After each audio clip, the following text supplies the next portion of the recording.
I'm up here on Cross Mountain this morning in Medugorje, and just to give a bit of history on this cross, it was built in 1933, 3rd of the 3rd, 1933.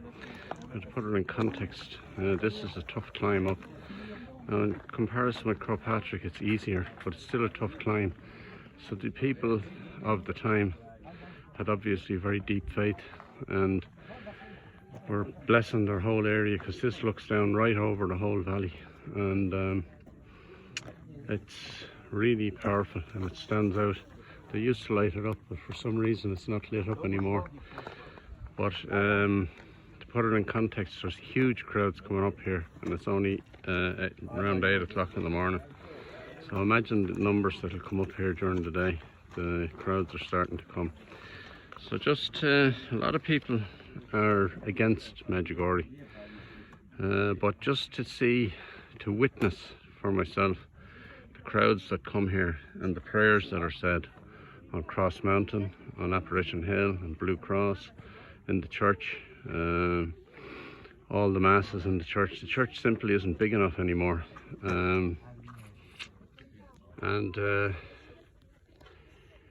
it's really something special to see.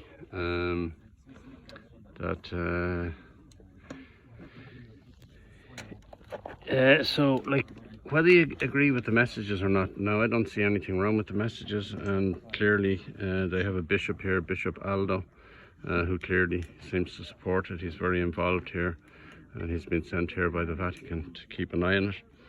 But the basic things like the 5 stones, which are the Eucharist, confession, the Bible, adoration and fasting. Fasting 2 days a week on water and bread, Wednesdays and Fridays, are very powerful spiritual exercises. And the rosary, of course. Now the grounds of the church are just spectacular. I love them. But again, the luminous mysteries are there, and I think they're really, really well done. But again, a lot of people are against the luminous mysteries. Personally, I can't see why. They're powerful. You're saying the same prayers all the time, and you're reflecting on amazing miracles in Jesus' life. The baptism of Jesus in the Jordan, which ties in with the second joyful mystery, where Mary goes to visit Elizabeth, who's expecting John the Baptist, who's 6 months older, and another miracle baby. And out of that visitation comes the Magnificat and the Benedictus, the Canticle of Zechariah and the Magnificat. Very powerful prayers, and they're beautifully done. So like, they lead down, the very last one of course is the institution of the Blessed Eucharist, which is the root of our faith. So like, the thing is, that leads in then to the Stations of the Cross, and the Stations of the Cross are built around the risen Christ, which is really powerful. Like, when you do it and you come into that garden and see the statue of the risen Christ, it's really powerful. So there's huge crowds here. Like the last 2 nights now, the evening program was outdoors. On Thursday night you had adoration for an hour from 7 to 8, and it's just profound to be there. Like, you know, hear the birds chirping away and huge crowds out on the grounds. Like, they simply couldn't cope with these crowds in the church, and it's really, really peaceful and powerful. And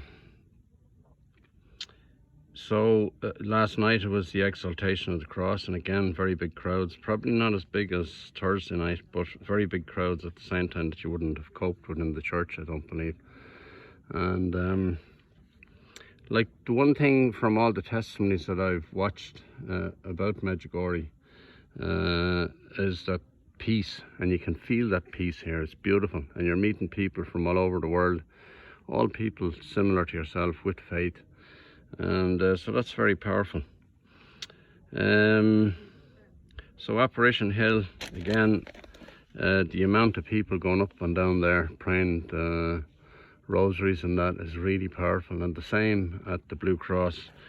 I rented out a car, so the last 2 times I came for a month in November, December, and I'm here for 10 days this time, and I've had a car each time. Now, interestingly enough, I drove down, when I was coming here, I drove down by Omas, which is beautiful. It's on the coast there, and it's beautiful, like all the yachts and everything there. But you just see how fake it all is, in a sense, like, you know. I mean, it's a huge holiday area, apartments and hotels and restaurants and the whole lot, and the big yachts and the whole lot, and it's beautiful scenery. But when you come here, like, there's something really beautiful and powerful about it, like, you know. So again, every mass, all the communion is distributed by the priests, and I was talking to one priest that's very involved here, and he told me that 90% of the communion is received on the tongue, which is really powerful, and a lot of it kneeling down. So that's really powerful. No Eucharistic ministers. It's all priests on the altar. So it's really powerful. I've often got up to Blue Cross at night because having the car is very handy. But it's so peaceful up there, and you just know that you're in this place where Our Lady and the Holy Spirit are around. So, like, a lot of the people, as far as I can see, that are against Medugorje have never been here, but the people are speaking by the millions that are coming here. And so, like, that tells you all. Now, as well as that, then you get great homilies at every mass, every single mass. Like, I'll be going down now for the 10 o'clock mass this morning, and it'll be a different priest every morning. But there was a really interesting priest there on Thursday morning, and I'll link this on the video down below. I was going to do this as a live stream, but I have no coverage, so I'll put it up on YouTube. And it's a Father Dan Rehill, and his conversion story is just really powerful, and I'll link that down below. But he gave a powerful homily the other day, and I'll try and link that as well. So it's amazing, like, as I say, the church is too small to cater for the crowds, because the people in this area seem to have great faith. Now, I don't see big families, like, so that's probably not a good sign, but they certainly come to all the celebrations. Like Tuesday night, I think it was, there was a cardinal here. Now, I didn't make it, but the church was absolutely jammed. I got my times mixed up. But the cardinal is in his 90s, and he comes here every year. He did the exorcism prayer, the long Latin prayer of Saint Michael the Archangel. And apparently there was a lot of manifestation going on. And again, I might try and link that. So, I don't know, I was out yesterday, and to just put it in context as well, I was talking to a lovely Irish priest yesterday from Kerry, and he celebrated Mass out in Sormancy, which is Divine Mercy Mass, and he gave a beautiful homily, and I was talking to him afterwards, and I was saying to him, like, about the people that are against Medugorje, and he said, yeah, but it was the same in Knock. He said it wasn't the church that promoted Knock, it was the people that came there in huge numbers. And that's what has kind of pushed it on. And it's the same, like, with La Salette and Garabandal and here. And, like, you would have to say, I suppose, that Garabandal and here are unproven in a sense. But we're living in such crazy times that who's to say that they won't be vindicated big time in the next couple of years, because the evil forces are trying their absolute damnedest to crush us and to crush the faith. Now, the big thing that Father Dan gave in his homily the other day is that it's all very well to come here and to be refreshed in your faith, and that's true, but it's when you go back, you must stand your ground.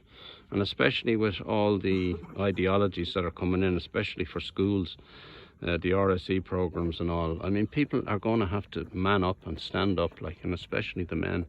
So, I don't know, I mean, personally, I find that this is I was here in 2013, and then I was supposed to come in 2014, and I had paid for my ticket and all, but they changed the flight on the way back and I couldn't come, and I sold my ticket to somebody else. But then I didn't come, and again, part of the reason I didn't come was I did enjoy it now when I was here the first time, but I kind of fell into that trap of listening to too many people that were against it, like, you know.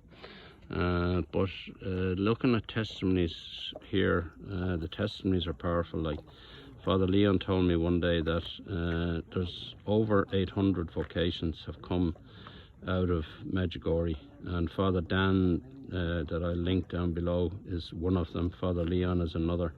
And I met a Franciscan priest, he's in a parish in Bosnia here, and he also got his vocation through.